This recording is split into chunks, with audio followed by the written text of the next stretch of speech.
Madame, Messieurs, bonjour. Nous sommes ici à Amadi Ounaré, une commune située à plus de 500 km de Dakar. Elle se trouve dans la région de Matam, département de Kanel, plus précisément dans le Dandemayo. Comme vous le savez, le maire de la localité, c'est le directeur général de la LONASE, Amadou Sambakan, qui va procéder aujourd'hui à une remise de 10 motos Jakarta aux 5 quartiers que compose la commune.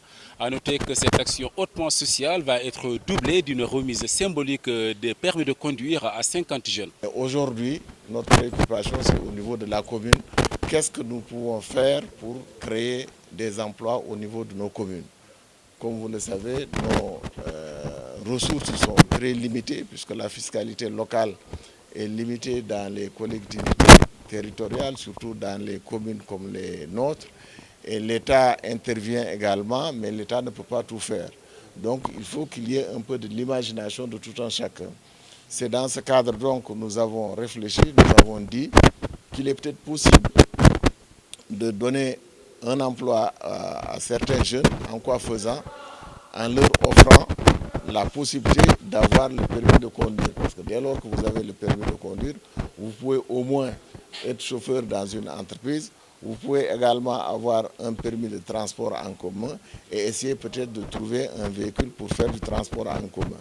Et c'est dans ce cadre donc que nous avons pris une auto-école qui a formé pendant un mois une cinquantaine de jeunes, à raison de 10 jeunes par quartier, pour l'obtention du permis. Dieu merci, nos jeunes ont été braves, ils ont suivi les cours régulièrement et ils ont obtenu chacun un permis de conduire. La cérémonie qui nous réunit aujourd'hui, donc, c'est la remise de ces permis. Mais à côté de cela, nous avons contacté une institution de crédit et nous avons mis en place 10 Jakarta à raison de 2 Jakarta par quartier. Alors, comment ça se passe? Ces Jakarta sont destinés aux jeunes et nous avons réfléchi quant à l'utilisation de ces Jakarta. Alors, ce que nous avons retenu, c'est que dans chaque quartier, nous mettons à leur disposition gratuitement et gracieusement 2 Jakarta à charge pour celui qui est attributaire de la moto Jakarta à rembourser et à devenir propriétaire de la Jakarta. Les sommes remboursées serviront à acheter une autre moto pour un autre jeune. Déjà au mois de la distribution, le bénéficiaire paye une caution, je crois qui a été fixée à 100 000, mais qui peut être révisée. Et chaque mois, il y a une certaine somme que le détenteur de la Jakarta verse. À l'issue des 6 mois, il aura remboursé déjà la Jakarta, ça devient une propriété à lui, et les sommes qu'il a remboursées serviront à financer une autre moto pour un autre jeune. Ça, c'est le départ. Nous l'avons fait parce que nous avions déjà, il y a de cela, je crois, 2 ans, financé les femmes en mettant à leur disposition une somme de 50 millions et les gens 5 millions, hein, une somme de 5 millions. Et les femmes faisaient un emprunt. Disons, c'est pour éviter un peu les frais d'emprunt. Quand vous allez dans des institutions de crédit, en général, quand vous empruntez, il y a des intérêts, il y a des frais financiers.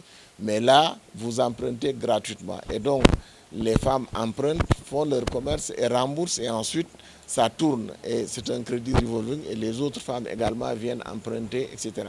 Alors, on n'a pas pu faire quelque chose pour les jeunes. C'est l'occasion également, cette fois-ci, de financer les jeunes. D'ici quelques temps, nous avons mis une commission de contrôle à côté qui vérifie tous les mois comment ça se passe, est-ce que les gens remboursent régulièrement, est-ce que ça se passe bien, etc. Et au fur et à mesure, on va réajuster. Alors, ce que je voulais dire simplement à l'intention des jeunes, c'est de mériter cela parce que c'est un effort également. Ce n'est pas gratuit. Le paiement de l'auto-école, les Jakarta et tout ça, ce n'est pas gratuit. Et donc, il faut qu'ils le méritent. Il faut qu'ils entretiennent bien cet objet en sachant que c'est un bien commun qui appartient à tous les jeunes et qu'ils en fassent bon usage. Également, je voudrais attirer l'attention des jeunes également sur l'usage et sur l'utilisation même de ces motos parce que quand je circule dans la commune, je vois des jeunes qui roulent à des vitesses excessives et c'est dangereux. Comme vous le savez, nos rues ne sont pas goudronnées, elles sont étroites. Quand vous roulez vite dans une rue, un enfant peut sortir tout de suite et c'est la catastrophe.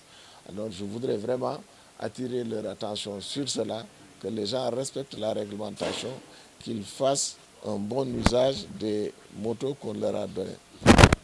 Dites-nous, vous avez choisi de poser cette action sociale dans le secteur du transport. Qu'est-ce qui explique la pertinence de ce choix? Mais c'est les jeunes, hein. J'avais posé la question aux jeunes, on avait réfléchi. À un moment donné, on avait parlé d'un magasin de distribution alimentaire qu'on donnerait, que les jeunes géreraient. Finalement, la réflexion a été poussée et ils ont proposé ce mode de financement.